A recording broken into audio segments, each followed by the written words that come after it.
Kemudian saudara, saya bicara Markus, ya, saya bicara Markus.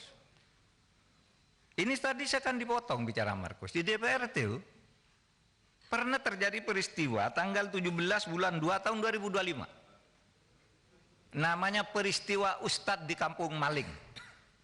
Pada waktu itu Jaksa Agung ketika itu Abdurrahman Saleh di sidang gabungan Komisi 2 dan 3 itu dituding-tuding.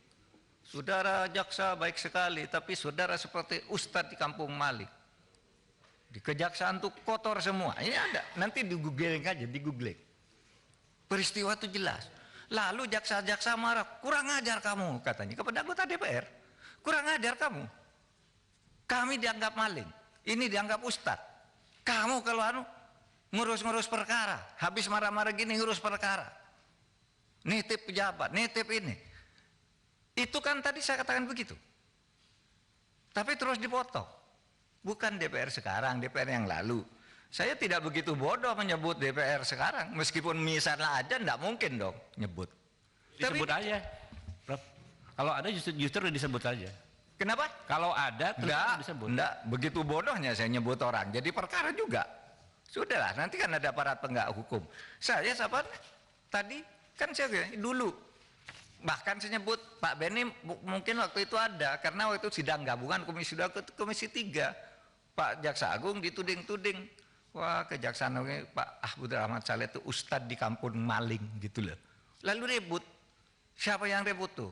Ahmad Lasso, ya Ahmad Lopah, Lasso ya, iya kan, yang berdiri waktu itu. Kurang ajar kamu, bisanya nitip perkara di sini marah-marah. Lalu ada kepala kejaksaan tinggi hati, cabut sekarang juga. Lihat itu jejak digitalnya masih ada, saudara. Jejak digitalnya masih ada. Makanya saya memberi ilustrasi hati-hati, gitu, hati-hati, gitu. Oleh sebab itu saya tidak akan cabut. Pak Ketua, boleh saya ini penting ini Pak Bukti. Pak Beni, silakan dulu Pak Beni. Nah, kita mendengarkan ini waktunya mepet. Bukan, enggak apa-apa. Ini jangan, udah nanti dulu Pak Beni. Biar selesai. Sekarang saya jawab materinya. Enggak gini teman-teman, kan tadi kan sepakatnya bila dijawab untuk diselesaikan dulu. Kan kita masih panjang rapatnya. Masih ada hari esok Pak Beni. Biar konteksnya nyambung aja, baik-baik kita ngomong. Kalau nanti selalu debat, nggak akan pernah ketemu Pak. Bukan ini rendah. Pak Mahfud instruksi Ketua. Rendah yang benar. Kalau dalam keadaan seperti ini persidangannya, Pak Ketua, izin kembali kepada tatib yang ada. Apa kata tatibnya di sini, maka itu kita jalankan. Silakan baca Pak Beni apa tatibnya. Silakan. Ada. Ada. Interupsi itu hak. Manakala nama disebut, kan gitu Pak. Jadi, saya mau luruskan, Pak. Jadi pada saat itu saya ada.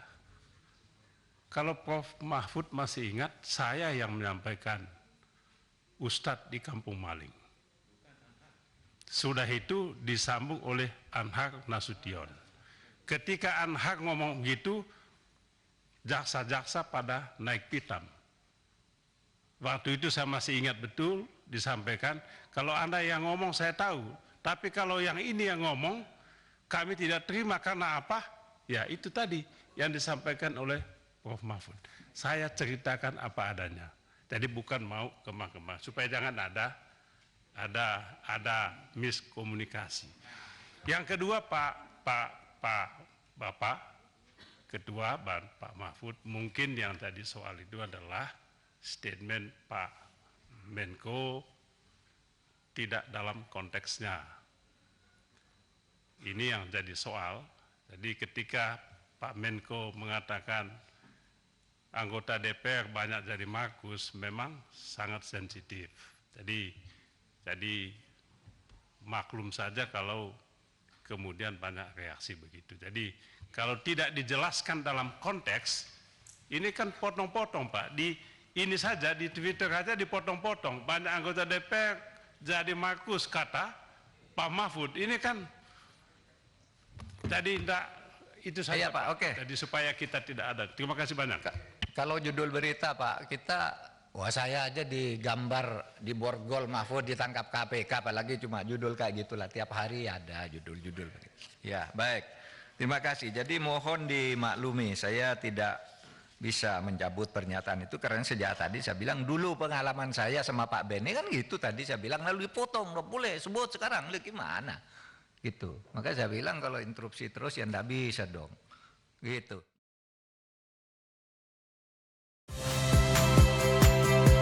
Saya Friska Clarissa. Saksikan program-program Kompas TV melalui siaran digital, pay TV, dan media streaming lainnya. Kompas TV, independen, terpercaya.